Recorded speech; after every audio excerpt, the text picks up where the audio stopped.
Hello everyone, and welcome back to Replay, the show where games are art. We're picking up right back where we left off, at the bedside of the dying Johnny.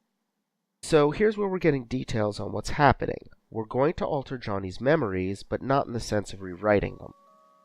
That makes sense. Memories aren't recordings like a book or a movie. When we remember something, we don't play back a stored file. We reconstruct the memory from a few stored impressions, filling in details with a mix of subconscious guesswork, bits of other memories, and our current concerns, feelings, and environments. So it makes sense that, with access to someone's brain, you could help them to construct their memories differently. Given a powerful, lingering desire for something, coloring a sequence of memories, you could construct something very different from what really occurred. So what's happening is that Rosaline and Watts grant wishes by making you remember that they were granted. But what really happened doesn't change. So why bother?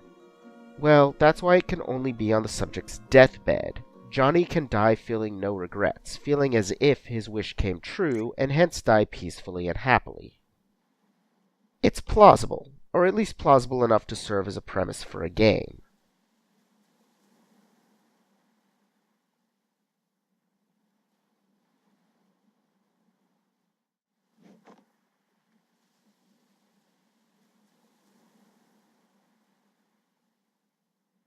Having a little difficulty remembering what she means by couch. Oh, there it is. Alright, let's dive in.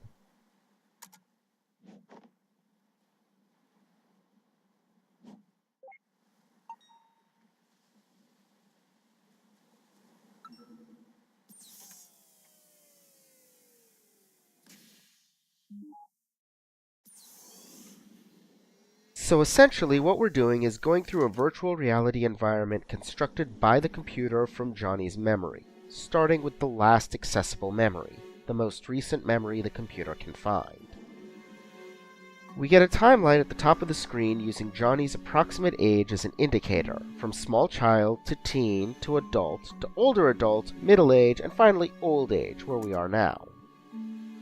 Unsurprisingly, his most recent memory is of his house, but we're able to explore a slightly different perspective on it. This is his house as Johnny saw it, not as it is. Note the picture frames are blank. They're too familiar. Johnny didn't notice them when this memory was formed, so they're not part of it. Details like that abound throughout the game. In particular, people whose faces Johnny doesn't remember show up as blurry, generic silhouettes. And we have our first note. The clock in Johnny's house doesn't tick. Ominous. The items also have some descriptions, but they're not super interesting. But as we'll see, it's another way in which River haunts his old age. She didn't like clocks ticking, so long after she's gone, Johnny continues making sure the clocks in his house are silent. Note much of the house is inaccessible. He didn't go there in this memory, so it's not included. This is a clever approach to asset reuse. The house is the same house, yet different, even in a memory just a few days old. It reminds me of the way probably my favorite survival horror game, Eternal Darkness Sanity's Requiem, handled its extensive reuse of assets, in which every location in the game was revisited 3 or 4 times, but in different time periods. And of course Watts jumps in with the silly joke, trying to claim a badass name for himself and ending up right on the edge between ridiculous and awesome. Anyway, asset reuse in Eternal Darkness. You visit the same area in different time periods, resulting in different decor, different challenges, the same building being expanded or shrunken, places that are in active use in one time but decaying ruins in another, and so on. The distorting effects of memory allow To the Moon to do much the same, even though it takes place over a much shorter span of time, 60 or 70 years as opposed to a couple of thousand. The distorting effects of memory allow To the Moon to do much the same, even though it takes place over a much shorter span of time, 60 or 70 years as opposed to a couple of thousand.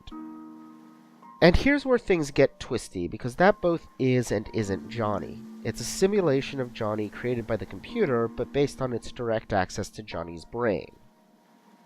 In short, it is as much Johnny as Rosaline and Watts' avatars in this virtual world are them, except that Rosaline and Watts are consciously controlling their avatars while Johnny isn't.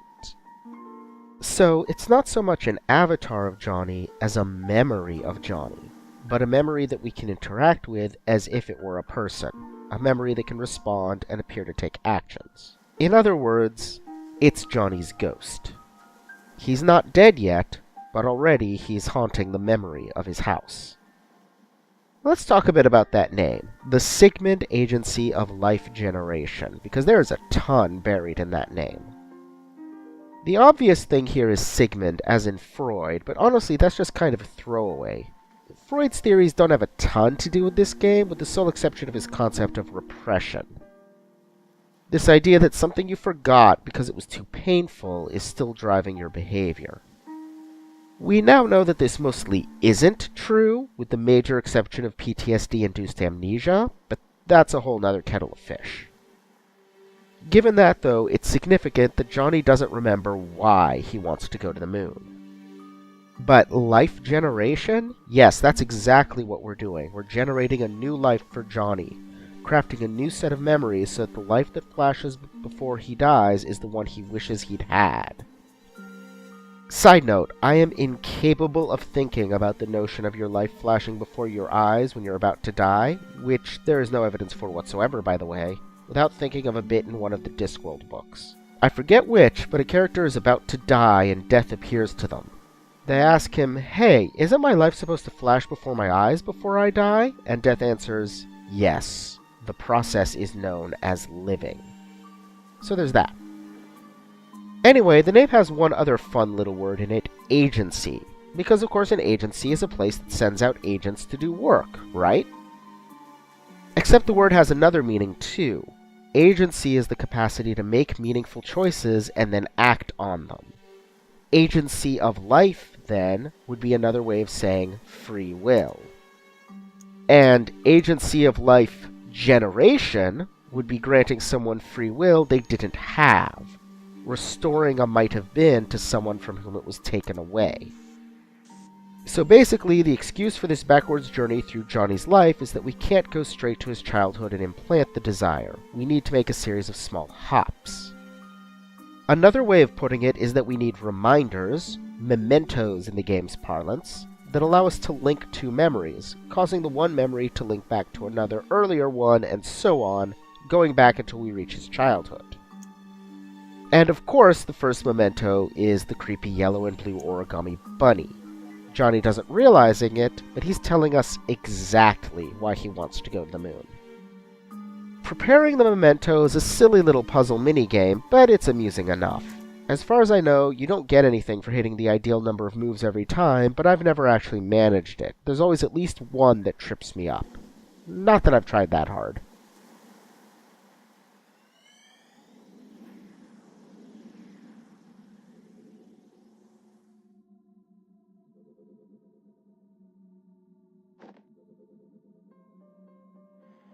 As you can see from the timeline, we barely moved at all. We're at some point not at all long before the last memory.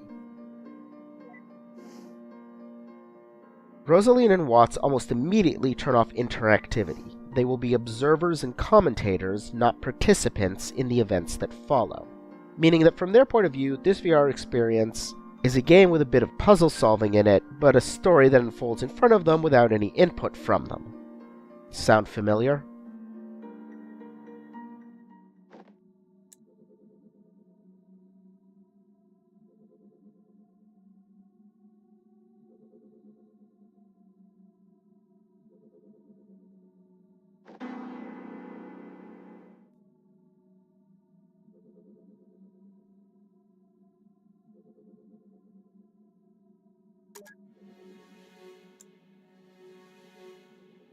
The idea of memory links is basically a gameplay sop. It forces the player to thoroughly explore the memory and see all of the story it contains before they can leave for the next memory. At the same time, it stops short of railroading. You can often find the memento to connect to the next memory before you gather all the memory links, but you have to find the links before you can, well, link it to the next memory.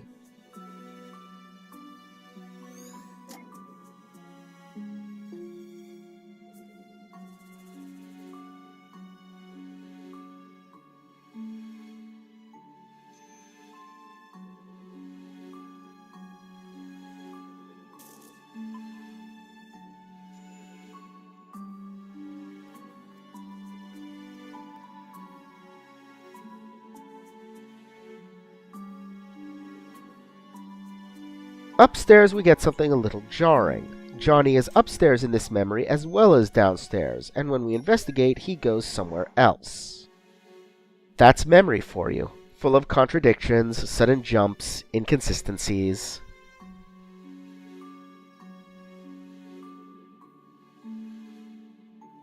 The ancient backpack.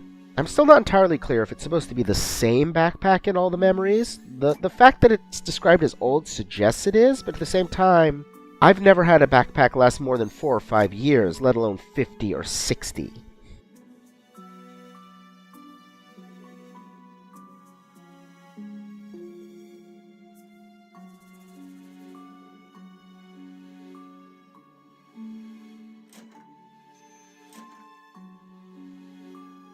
It is a testament to this game's emotional impact that a mere bottle of pickled olives can evoke tragedy on replay.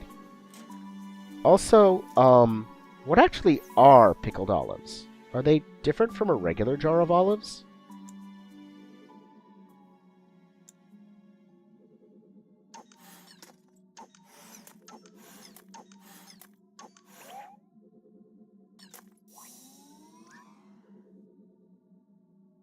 Oh, Neil, never change.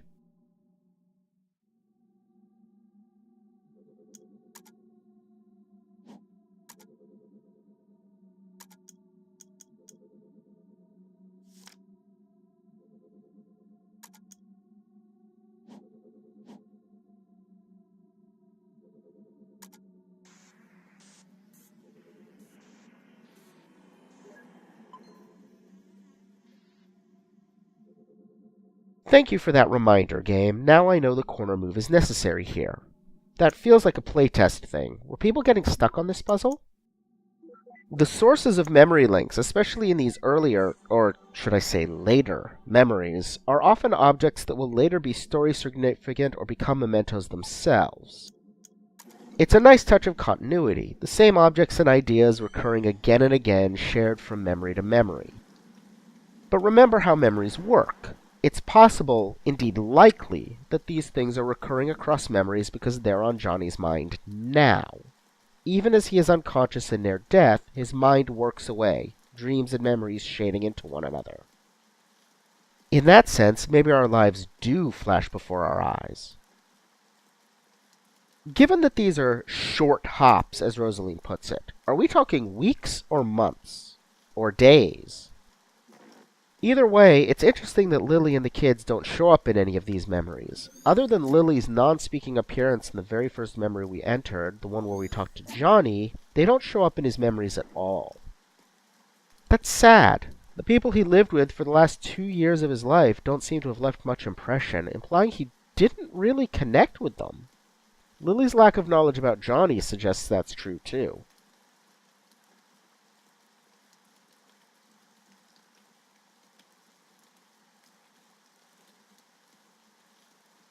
That said, this memory seems to be before Lily and the kids arrived, since the "it" Johnny refers to as finished is the house. Maybe the memory we just came from was, too. So Johnny is talking to River's grave, telling her that he'll be able to watch over someone. Anya. Who is Anya? My first time playing this game, I jumped to an immediate conclusion. Anya was Johnny and River's daughter, who died young, and they never got over it, so they built this house to watch over either her grave or the place where she died. Even if that wasn't it, I was still immediately sure that it was a loved one who died, and her death was associated with this spot, so they built a house here. I wasn't entirely wrong, as it'll turn out, but I wasn't even close to right.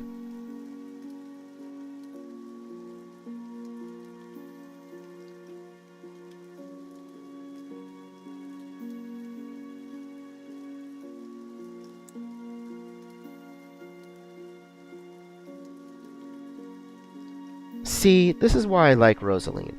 For all her hard, no-nonsense exterior, she's the one who reaches out to comfort someone she knows isn't real, just a simulation of a memory, a ghost. Of course, she's doing it to gather information, but it's information she could have easily learned. I can't imagine that one signs up for this treatment without filling out some paperwork about one's life, or that the agency doesn't look at their clients' public records.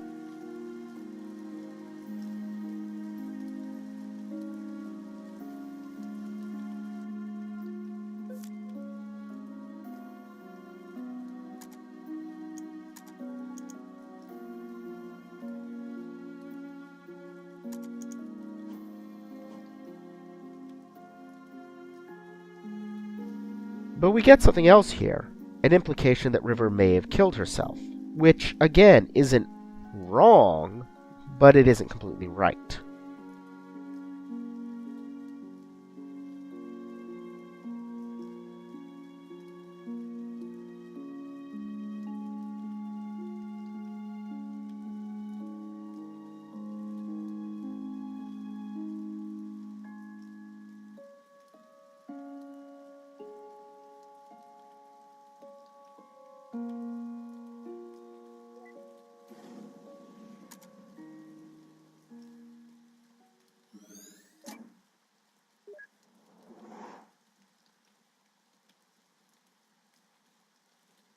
The image of Johnny just sitting in the lighthouse looking out the window, there's something just utterly heartbreaking about that. For some reason, I just feel it more keenly when old people are sad than when a child or younger adult is sad.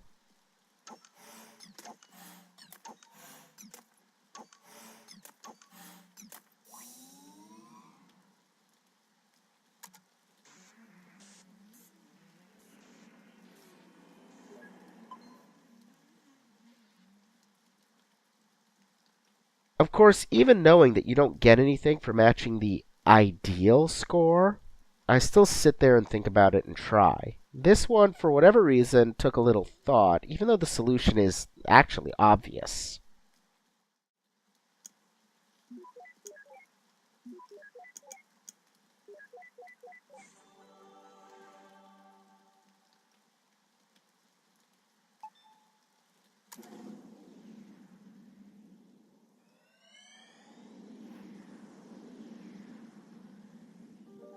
And now we've crossed over into an earlier phase of Johnny's life, and realize that they don't represent ages so much as eras. What I mean is that they're not consistent blocks of time or even certain numbers of memories, but significant shifts in his life.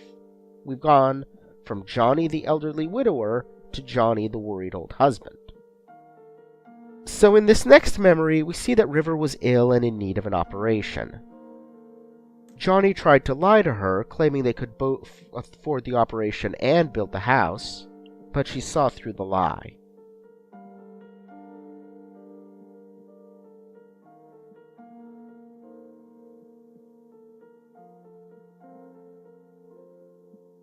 And her reaction is understandable. She doesn't want to be manipulated, even if Johnny thinks it's for her own good. She's not a child. She deserves to know the truth and to make her own decisions, even if Johnny doesn't like them.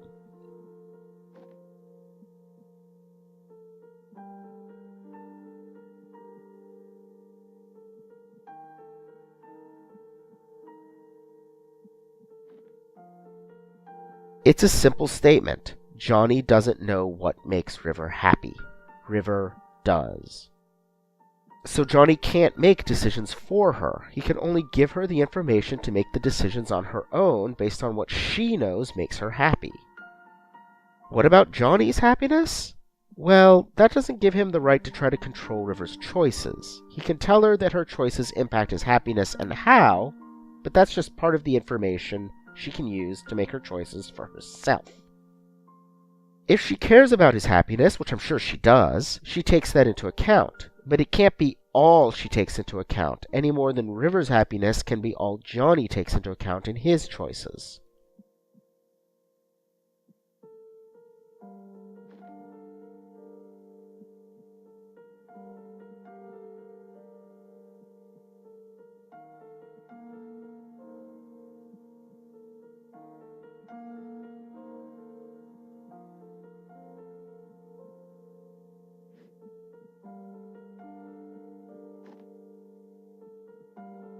And 2, this is the day he received the blue and yellow rabbit that figures so prominently into later memories. This is River's last desperate attempt to communicate something to him, something that she can't say in words because she needs him to reach an understanding of it on his own. But he doesn't understand, and she can't communicate it any more clearly than she is. And it actually is a pretty good attempt at getting him to remember what he's forgotten. She's reciting an old conversation while giving him an object that recalls that conversation, but his responses are all wrong.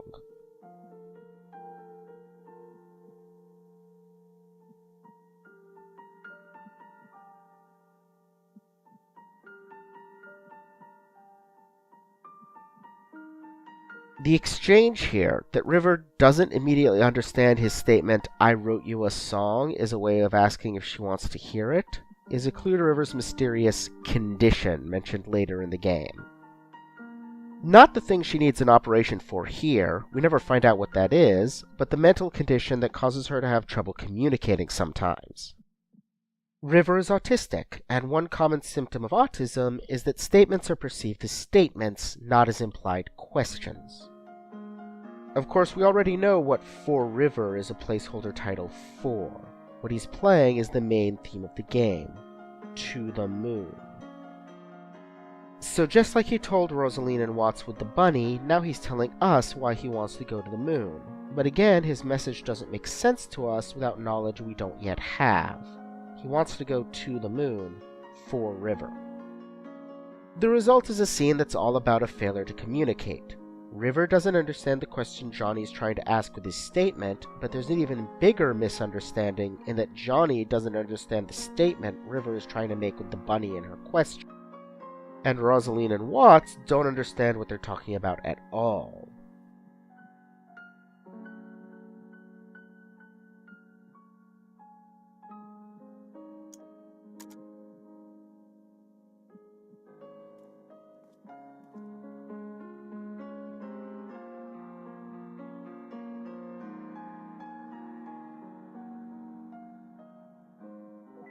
I am unironically in love with the idea that Watts has been pirating music by recording people's memories of songs.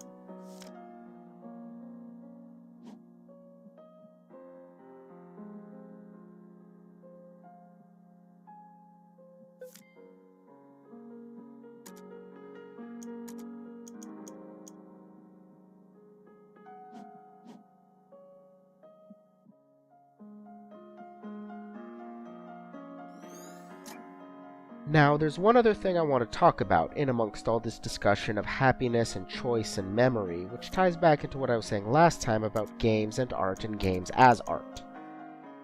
There's this idea in psychology, which comes from a man named Daniel Kahneman, that we have two selves that represent two different ways of seeing happiness. The experiential self seeks happiness by maximizing the pleasure of the present moment. The remembering self seeks happiness by trying to create satisfying memories. The result is that, broadly speaking, the experiential self pursues instant gratification, while the remembering self pursues accomplishments. Generally, we tend to be more influenced by the experiential self in our decisions, but assign greater meaning to the things the remembering self wants, and therein lies the essential contradiction of the human condition.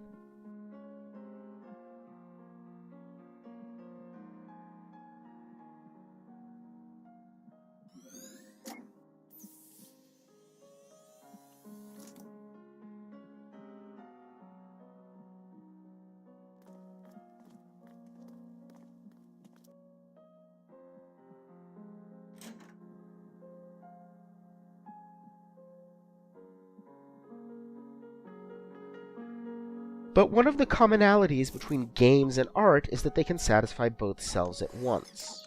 Art can bring us immediate pleasure while also being satisfyingly memorable. Likewise, games contain opportunities for both instant gratification and accomplishment. And sometimes those accomplishments are memorable enough to bring some satisfaction to the remembering self. Some of my fondest memories are bonding with friends over games.